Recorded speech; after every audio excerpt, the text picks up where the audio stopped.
என்ன யோசிக்கிறீங்க தலைவரே? இல்ல, காலையில தான் முதலமைச்சர் கிட்ட நாம 2 பேரும் இணைஞ்சிருக்கிறதால ஏற்பட்டிருக்கிற பரபரப்பை பத்தியும் அடுத்த எம்பி எலெக்ஷன்ல இத்தனை சீட் கேரண்டியா வரும்னு அலையன்ஸ் பத்தி பேசிட்டு வந்தேன். அதுக்குள்ள இப்படி ஒரு விஷயம் பூதாகரமா வந்து நிக்குதே. உங்க புகழையும் செல்வாக்கியும் பொறுக்க முடியாம யாராவது உங்க பொண்ணோட வாழ்க்கையில இப்படி விளையாடுறாங்களா தலைவரே? அப்படி ஏமால ஆத்திரமா இருந்தது அந்த மாங்காத்தல மணி மட்டும்தான். அவனையும் தான் போட்டு தள்ளிட்டாங்களே. ஒருவேளை அவன் செத்தத்துக்கு நாம தான் காரணம்னு நினைச்சு நம்மள பழி வாங்கறதுக்காக அந்த குரூப் அனுப்புன ஆளுதான் இந்த செபாஸ்டியனா இருக்குமோ?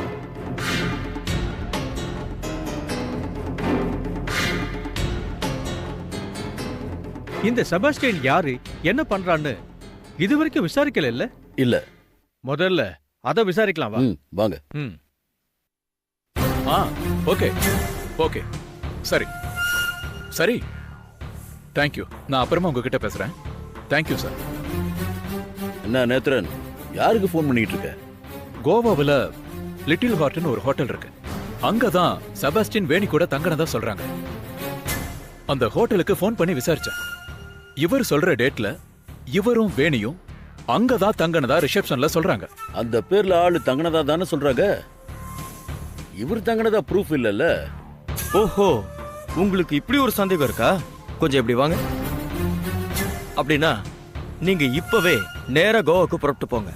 போகும்போது என் போட்டோவையும் வேணி போட்டோவையும் எடுத்துட்டு போய் அங்க விசாரிச்சு பாருங்க. அதுலயும் ரூம் நம்பர் 557ல ரூம் பேரர் வாசிம்னு ஒரு பையன் இருப்பான். அவன் எங்க 2 பேரையும் மறந்துருக்கவே மாட்டான். அவங்கிட்டே கொஞ்சம் விசாரிச்சு பாருங்க. தம்பி,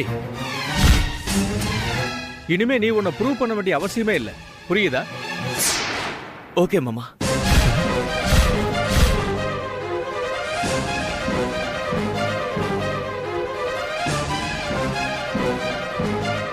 நீ என்ன பண்ற தம்பி?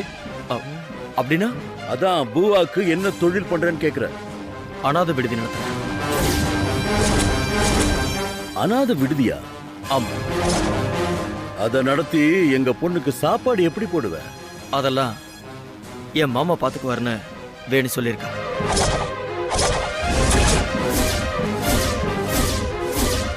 இப்போதைக்கு நான் எந்த டென்ஷனும் எடுத்துக்கிறதா இல்லை.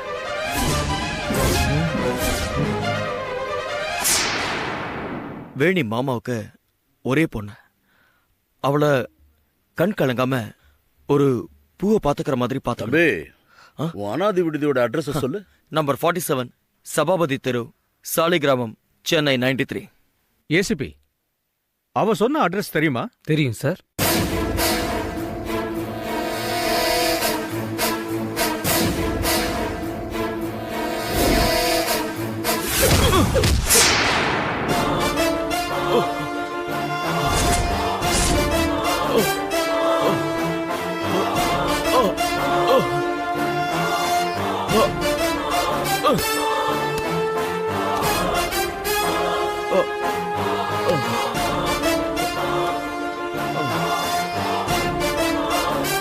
அறிவு கட்டவன் பணம் வேண்டாம் வேண்டாம் சொல்லிட்டு பணத்துக்காக ப்ளே பண்றான்.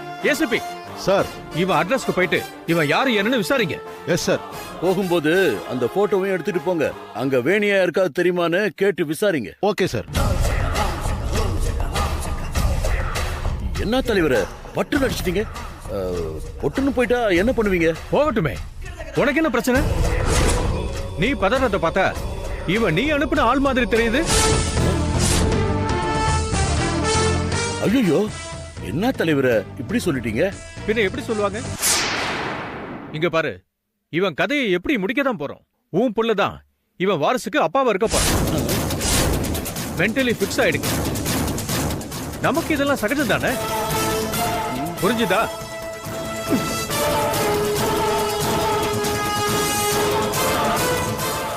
என்னப்பா கதை எப்படி திரும்புது? அதான்டா எனக்கு ஒண்ணுமே புரியல. இது நானே எதிர்பார்க்காத ட்விஸ்ட்.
ஏய், நீ ஏன் இங்க வந்த?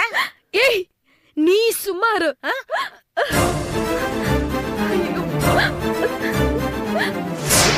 ஏய், நீ தானடா இப்படி பண்ண? ஏன்டா இப்படி பண்ண? ஏன்டா இப்படி பண்ண? ஏய், நீ எல்லாம் ஒரு பொம்பளையா? சீ, ஏன்டா என் வாழ்க்கையை கெடுத்த?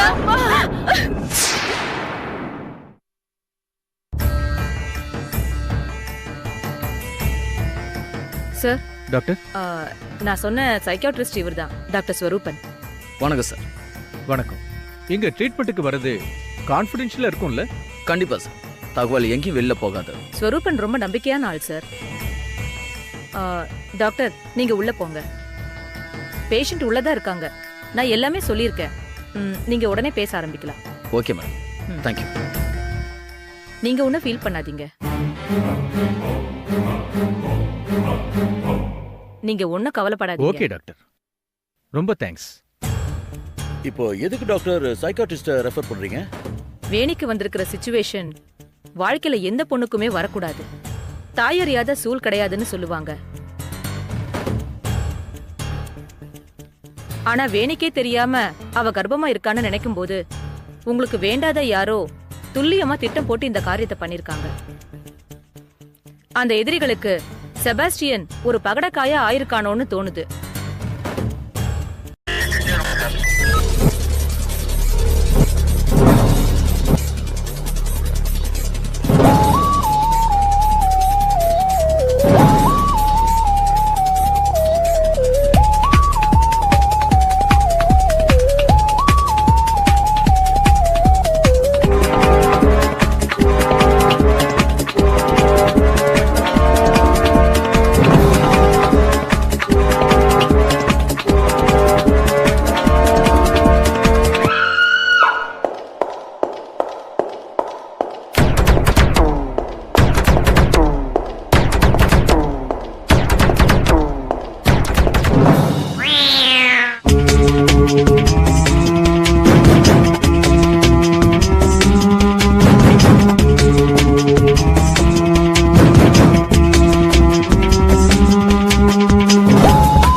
enjoyed this video, kindly like, share, comment, and for further our interesting videos, subscribe our channel below.